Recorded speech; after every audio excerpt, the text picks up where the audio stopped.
भी तुम अपने बोर्ड एग्ज़ाम से बहुत डरे हो। क्या तुम बेड पे जाते हो सोने के लिए लेकिन तुम्हें नींद नहीं आती। तुम बेड पे जाते हो अपने, तुम लेटते हो, तुम आँखें बंद करते हो, लेकिन तुम्हारा दिमाग चलता रहता है। वो सोचता रहता है कि क्या मैं इस साल पास हो पाऊँगा? क्या मैं अगर साइंस का एग्ज़ाम बहुत टफ आ गया तो? अगर मैथ्स के क्वेश्चन मुझसे सॉल्व ही नहीं हो पाए तो? लोग क्या कहेंगे? बोर्ड एग्ज़ाम का नाम सुन के क्यों घबराते हो? क्योंकि चारों तरफ से प्रेशर आ रहा है। माँ कह रही है कि इस साल टॉपर बनना है, सोसाइटी में नाक ऊँची रखनी है। पापा बोल रहे हैं कि पड़ोसी के बेटे ने 95% लाए, तुम्हारा क्या होगा? टीचर बोल रहे हैं कि ये एग्ज़ाम तुम्हारा फ्यूचर डिसाइड करेगा, अगर चूक गए तो? और तुम बीच में अकेले खड़े हो, ये सोच रहे हो कि क्या मैं कर पाऊँगा? तुम डरे हुए हो। ये डर बिल्कुल नॉर्मल है, जो हर टॉपर की ज़िंदगी में था, हर आईआईटीएन की ज़िंदगी में था, हर सक्सेसफुल इंसान की ज़िंदगी में था जिससे वो गुजर चुका है। वो भी यही सोचता था कि क्या मैं कर पाऊँगा? और उसने इस अपने डर को एज अ दुश्मन नहीं, एज अ फ्यूल समझा। आज से 3-4 महीने पहले शायद तुमने एक प्लानिंग की कि आज से मैं पढ़ाई को लेकर बिल्कुल सीरियस हो जाऊंगा। सबसे पहले पढ़ाई और बाकी सारी चीज़ें बाद में। पहले हफ्ते बस एक 5 मिनट की रील देख लेता हूँ, फिर पढ़ लूँगा। दूसरे हफ्ते आज मूड नहीं है, कल से पक्का। तीसरे हफ्ते अभी तो दिसंबर ही चल रहे हैं, अभी बोर्ड एग्ज़ाम को 3 महीने बचे हुए हैं, 3 महीने में मैं पढ़ लूँगा। चौथे हफ्ते वही यूट्यूब, वही रील, वही व्हाट्सअप। अगर तुम्हारे मन में बोर्ड एग्ज़ाम को लेकर अभी भी डर बना हुआ है ना, तो आज की वीडियो ये सिर्फ तुम्हारे ही लिए है, जिसमें मैं कुछ शेयर करूँगा तुम लोग के साथ ऐसे टिप्स जिन्हें तुम अगर डिसिप्लिन के साथ, कंसिस्टेंसी के साथ अगर फॉलो करते हो ना, तो no one can stop you to get good marks in your board exam. Video को स्टार्ट करने से पहले ना मेरी एक तुम लोगों से शर्त है कि जितनी भी मैं टिप्स बताऊँगा ना, तुम उन्हें डिसिप्लिन के साथ और कंसिस्टेंसी के साथ ही फॉलो करोगे। ओके, तो चलो वीडियो को स्टार्ट करते हैं। सबसे पहली चीज़ तुम लोग को करनी है, जो तुम लोग को एक प्रॉपर स्टडी टाइम टेबल बनाना है, जिसमें तुम लोग अपने रूटीन के हिसाब से ना चीज़ें मेंशन करोगे कि तुम पढ़ाई कब करोगे, तुम रिवीजन कब करोगे, तुम नोट्स कब पढ़ोगे, तुम पीवाईक्यू कब लगाओगे। और ये जो तुम स्टडी टाइम टेबल बनाओगे ना, वो किसी का कॉपी पेस्ट नहीं होना चाहिए। जैसे बहुत सारे बच्चे होते हैं ना, वो दूसरों को रूटीन, जैसे जो पिछले साल टॉपर रह चुके हैं ना, उनका वीडियो देख के, उनका स्टडी टाइम टेबल देख के, उनका रूटीन देख के ना उन्हें फॉलो करने लगते हैं, उनके हिसाब से चलने लगते हैं। तो ये गलती आपको बिल्कुल नहीं करनी है। आपको अपने रूटीन के हिसाब से सारी चीज़ें फिक्स करनी है और अपने हिसाब से टाइम टेबल बनाना है। मैं ऐसा इसलिए बोल रहा हूँ, क्यों दूसरों का फॉलो नहीं करना है, क्योंकि तुम्हारी माइंड की कैपेसिटी अलग है, तुम्हारा पढ़ने का तरीका अलग हो सकता है, तुम्हारा चीज़ों को समझने का वक्त अलग हो सकता है। और वो जो टॉपर्स थे ना, उनका हो सकता है माइंड कैपेसिटी अलग हो। वो रात को 2-2 बजे तक लगातार पढ़ सकते हो, वो 4 घंटे के लगातार एक ही लेक्चर एक ही बार में ले सकते थे, लेकिन शायद तुम नहीं ले सकते। तो इसलिए ये बहुत ज़रूरी है कि तुम अपना स्टडी टाइम टेबल ना अपने रूटीन के हिसाब से बनाओ। अगर तुम ये चीज़ करते हो ना, स्टडी टाइम टेबल बना लेते हो, तो तुम्हारा जो टाइम मैनेजमेंट रहता है ना, वो बहुत ही अच्छा रहता है। तुम फिक्स रूटीन के हिसाब से चलते हो, जिससे तुम्हारा स्ट्रेस भी कम रहता है। मान लो मैं एग्जांपल देता हूँ उन लोगों का जो रूटीन के हिसाब से नहीं चलते हैं। वो कभी 8 घंटे पढ़ लेते हैं, कभी 0 घंटे, तो उनका मन सेटिस्फाई नहीं रहता है, वो संतुष्ट नहीं होते कि हाँ मैंने आज पढ़ाई किया।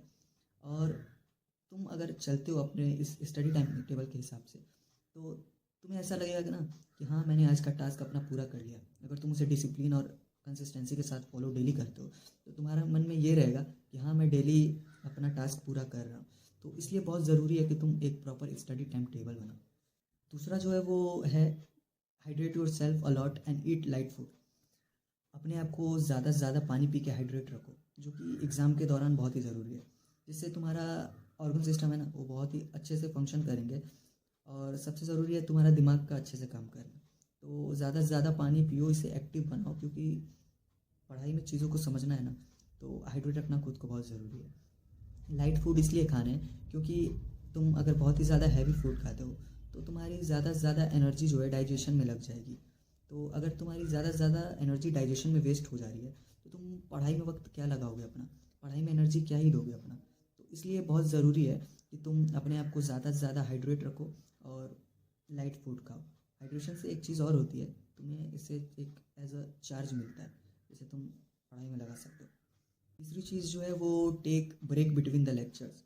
मान लो ये अभी बोर्ड एग्ज़ाम चल रहा है, बोर्ड के एग्ज़ामिनेशन चल रहे हैं, तो इस समय बहुत सारे ऑनलाइन में जो लेक्चर्स आते हैं वो महामैराथन आते हैं, जिसमें टीचर्स जो है ना वो एक ही शॉट में, वन शॉट में तुम्हारे पूरी बुक, पूरा एक सब्जेक्ट कवर कराते हैं, एक सब्जेक्ट के पूरे लेसन्स।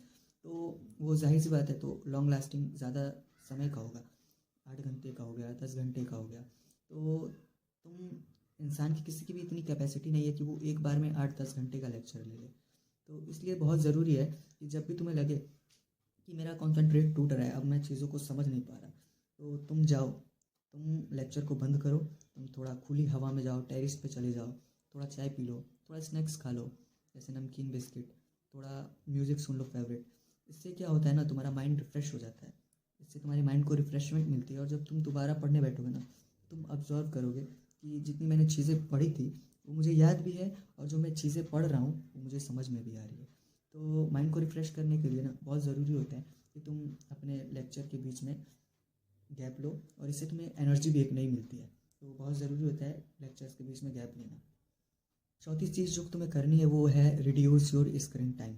एग्जामिनेशन के दौरान बहुत ज़रूरी होता है कि तुम मोबाइल फ़ोन्स का, लैपटॉप, कंप्यूटर का बहुत कम यूज़ करो, क्योंकि जब तुम इन सब चीज़ों का यूज़ करते हो बहुत ज़्यादा, तो अगर तुम जब पढ़ने बैठोगे ना, तो तुम्हारे मन में डिस्ट्रैक्शंस आएंगी। जो चीज़ तुम उस पर देखते हो ज़्यादा से ज़्यादा, वो सारी चीज़ें तुम्हारे दिमाग में रिपीट होंगी, जिससे तुम पढ़ाई पे अच्छे से कंसंट्रेट नहीं कर पाओगे।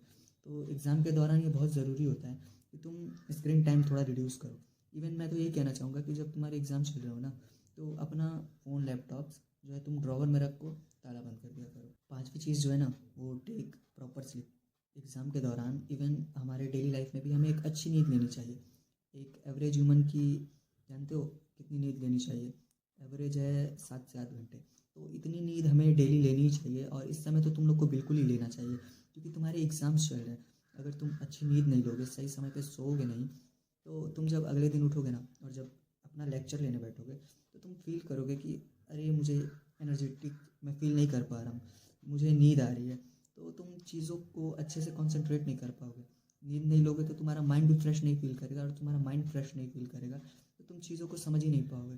तो इसलिए बहुत ज़रूरी है कि तुम अपने एग्ज़ाम्स के दौरान, इवन डेली लाइफ में, एक अच्छी नींद लो। ओके। और सबसे लास्ट चीज़ जो है वो तुम्हें डू वर्कआउट, योगा और मेडिटेशन। तुम्हें इन तीनों चीज़ों में से कोई ना कोई एक चीज़ सुबह में उठ के ज़रूर करनी है। अगर तुम इन चीज़ों में से कोई भी एक चीज़ करते हो ना अपने एग्ज़ाम के दौरान या डेली लाइफ में, तो तुम एनर्जेटिक फील करोगे, जिससे तुम अपनी एनर्जी पढ़ाई में लगा सकोगे। तुम्हारा माइंड भी एनर्जेटिक फील करेगा, फ्रेश फील करेगा, जिससे तुम अच्छे से पढ़ाई में कॉन्सेंट्रेट कर पाओगे। और मेडिटेशन तो मैं कहता हूँ कि बहुत ज़रूरी है करना, क्योंकि ये हमारे कॉन्सेंट्रेशन लेवल को बढ़ाता है। तो ये बहुत ज़रूरी है कि तुम मेडिटेशन करो, जिससे तुम पढ़ाई में अच्छे से कंसंट्रेट कर पाओगे। और स्ट्रेच करना या वर्कआउट करना इसलिए ज़रूरी है, क्योंकि हम दिन भर पढ़ते हैं बैठ के, ऐसे झुक के शायद पढ़ते हैं, कितने लोग लेट के पढ़ते होंगे, पोजीशन अलग अलग होती है। तो एक फ़िक्स पोजीशन में अपनी बॉडी को भी रखना है ना, तो फ़िक्स पोजीशन में रखने के लिए, एनर्जेटिक रखने के लिए योगा या वर्कआउट करो ना। तो आज की इस वीडियो में मैंने जितनी भी तुम्हें चीज़ें बताएं, तो मैंने अगर डिसिप्लिन के साथ, एक कंसिस्टेंसी के साथ अगर दिल से फॉलो करते हो ना, तो no one can stop you to get good marks in your board examination. So इसे एक अच्छे से फॉलो करना प्लीज़।